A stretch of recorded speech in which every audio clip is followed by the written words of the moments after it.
fondateur et PDG du groupe Comet et ses filiales Comet Libye et Comet Algérie, nous avons l'honneur d'accueillir aujourd'hui Radhi Medeb. Merci d'avoir accepté notre invitation, monsieur. Merci pour votre invitation.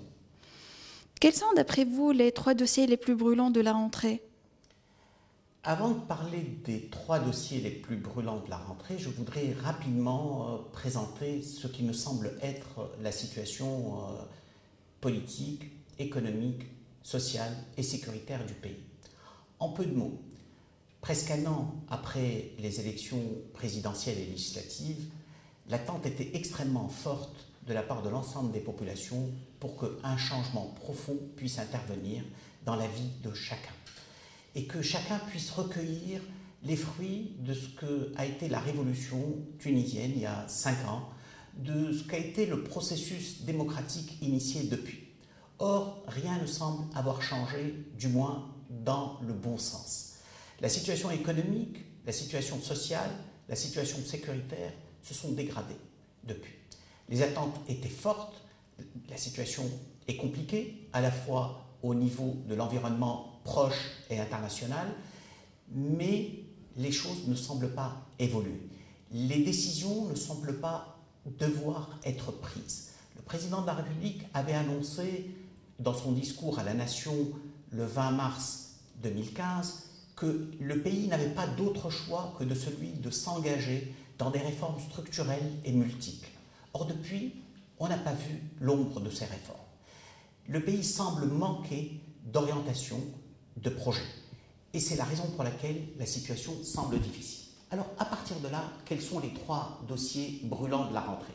On ne peut pas parler de 3 dossiers brûlants, parce que ça donnerait l'illusion que nous sommes comme dans un restaurant où on prendrait un menu et on choisirait 3 plats et ça irait à la fin du repas.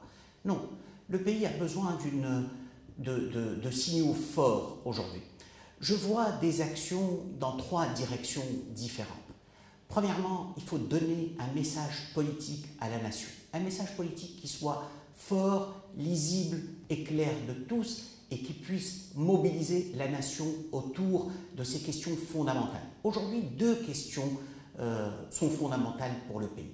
D'abord, le dossier sécuritaire et ensuite, mais en même temps, le dossier économique et social. Donc, je verrai un resserrement de l'activité gouvernementale autour de 2 pôles. Un pôle sécuritaire et un pôle économique et social. Ça, c'est la première direction.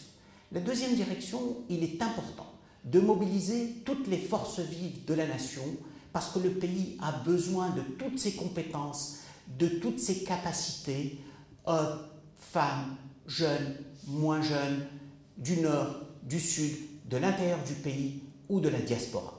Et pour cela, pour mobiliser tout le monde, il faut un message clair sur l'inclusion, la justice sociale, la justice fiscale, l'égalité devant la loi pour tous.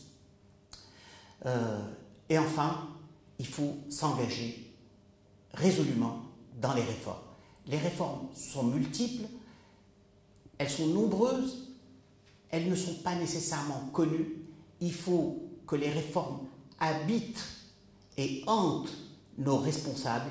Il faut qu'elles soient une obligation ardente pour tous, parce que sans les réformes, et les réformes sont multiples, et je citerai quelques-unes, la réforme du secteur bancaire, la réforme de la Caisse générale de compensation, la réforme des caisses sociales, la réforme de l'administration, la réforme de l'éducation, la réforme de la santé, et j'en oublie nécessairement. Sans les réformes, nous ne pourrons pas atteindre un niveau de croissance compatible avec nos besoins, mais la croissance seule ne suffira pas. Il faut qu'elle soit inclusive, il faut que les différentes catégories sociales, que les différentes régions du pays soient partie prenante à la création de richesses et participent d'une manière ou d'une autre à la redistribution des richesses créées dans le pays. Voilà les 3 directions qui me semblent aujourd'hui fondamentales pour remettre le pays au travail, pour ressouder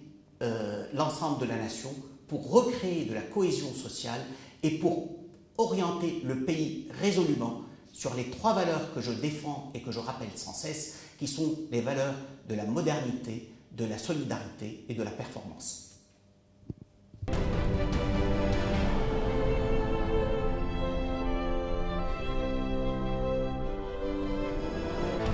Leaders.